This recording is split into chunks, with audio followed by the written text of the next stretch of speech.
For no apparent reason, John loses interest in his French dominions and allows Philip II a free hand in taking towns and castles from him. On the lead of the king, many English nobles withdrew too.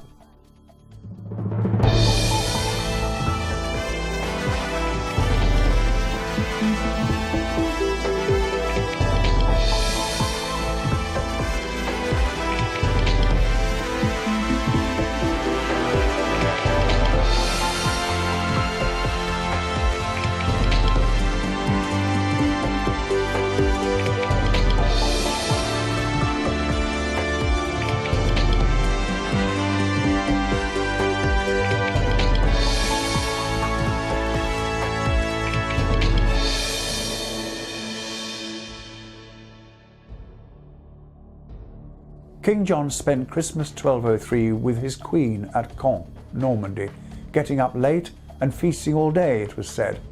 By Easter, King Philip of France had gathered a large army and was attacking English fortresses, capturing them, levelling the weaker ones and preserving the better ones for his own use. Messengers came constantly to the English court with this bad news from around John's transmarine dominions. Some of them told how the French ruler tied captured governors ignominiously to horses' tails and how Philip seized John's property as Duke of Normandy. The king's response was indifference, saying, "Let him do so. Whatever he now seizes on, I will one day recover." We learn that the English nobility had been firmly on his side until this moment. Why would they not have been? King John had been a good war leader since his succession, and there had been much derring-do and profitable ransoms for all. I know it is unusually unwise for people like me, 8 centuries later, to try to explain such lethargy in modern psychological terms. They would have had no resonance all those years ago, but I feel compelled. Roger of Wendover committed to writing the English king's behaviour, which he described as incorrigible, a strong word. He thought that John simply preferred having sex with his new wife and had fallen under some sorcery or witchcraft. Sex very seldom interfered with the duties of despotic kingship. In fact, it was a reward. I believe that the king was having a nervous breakdown, and if so, the only explanation I can conceive of was that the murder of his nephew, Prince Arthur of Brittany, was telling on him. In common with all medieval rulers, John's relations with the church had their ups and downs, but also, like everyone else, he was brought up a Christian and had been surrounded all his life at court by the highest and most educated of churchmen in the realm. He would have believed in the afterlife and the possibility of exclusion from heaven and consequent consignment to hell for his grievous crime. Perhaps he saw the destruction of his empire as a self-imposed penance, so great a price that he would be forgiven for the murder of Prince Arthur. In the 17th century, as Duke of York and King, James II submitted to regular floggings by his Jesuit confessor for his womanizing, and as king, he boneheadedly sought to reimpose Roman Catholicism on Britain, which cost him his throne in 1688. That was his penance. We can only speculate, but John's voracious sexual desire was not slaked by concubines. He offended the highest aristocrats by making passes at their wives or their married daughters. Kings, like any rich and powerful man today, can have women, and the English baronage would not have objected if John had shown interest in an as yet unmarried daughter or niece. Such a liaison would have brought untold wealth and position to the family. Mary Bullen, Anne Bullen's elder sister, was encouraged by her father to return Henry VIII's sexual interest. This was good for this minor family from Hever in Kent, who were lifted out of the mere knightage to the earldom of Wiltshire. The only time that, as Prince of Wales, the future Edward VII, got into serious trouble with his notorious womanizing was when he started an affair with the wife of Sir Charles Mordaunt, a member of Parliament. Normally, where the wife of a courtier was involved, it was a case that the husband was not concerned or saw some other advantage. Only 80 years ago, Ernest Simpson nobly provided grounds, enabling his wife Wallis to sue successfully for divorce. This opened the way for her to marry the King Edward VIII when the decree absolute came through in 1937. Unfortunately for the Simpsons, King Edward was forced to abdicate, and Wallis was never even granted the cost-free title of Her Royal Highness by the ex-king's younger brother and successor, George VI. Abdication was not a concept that seems to have been known in the Middle Ages up to the reign of King John.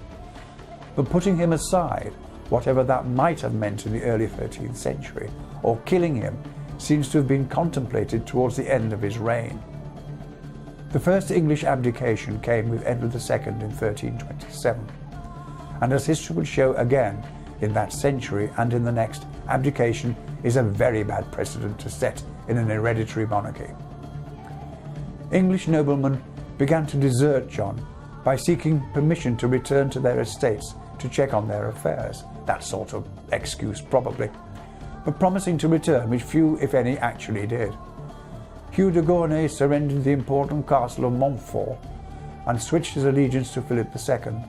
Robert Fitzwalter and Sire de Quincy gave up the town and castle of Rueil in Anjou without a fight, and because everything was left intact, the garrison was unharmed. These two noblemen were sent in chains, however, to Compiègne, deep inside French territory, and their families paid a very large but unspecified ransom. Then came the siege of Roque-under-Lys, a castle built by the Lionheart. Fortunately for King John, the castle was held by Roger de Lacy, who had been with King Richard at Acre in 1192. He resisted the French. Finally, coming back to his senses and blaming his barons for deserting him, John left for England, finding himself destitute of men and money in Normandy.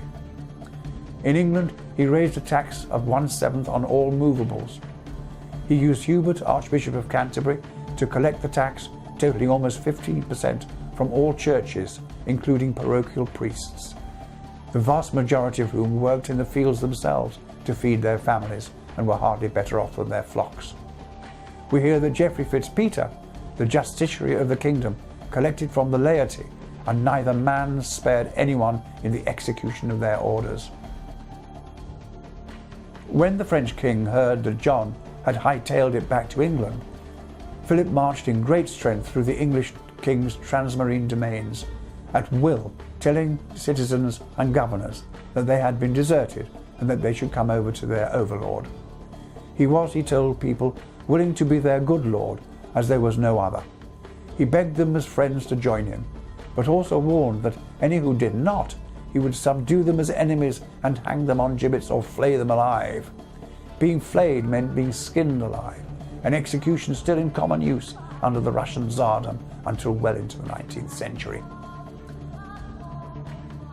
It seems that some conference was held at an unnamed place where both sides disputed the problem, but eventually King John's Norman and other French subjects agreed that if their ruler did not return, they would acknowledge Philip as their new lord, whereupon the French ruler returned to his own territories. John kept Christmas at Canterbury in 1204 as the guests of the Archbishop, and in January made recourse to Oxford to meet his nobles there, and tax supply was granted. It seems that the barons had not given up hope in John as a warlord. Even the bishops and abbots agreed. A great symbolical blow was coming when Roque-under-Lys, having been bombarded by siege engines, lay close to ruins. The garrison was starving, and after a sally port, Roger de Lacy surrendered to the French king and was ransomed. This led to a chain reaction of surrenders across John's dominions, and the king is reported to have told messengers from Normandy. King John intimated by the same messengers to all of them in France that they were to expect no assistance from him, but they were each to do what seemed best to him.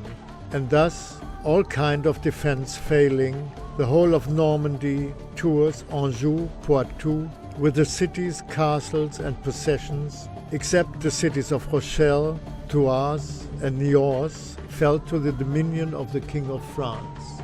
John felt confident in the tax wealth he had collected, as if by that he could regain the territory he had lost.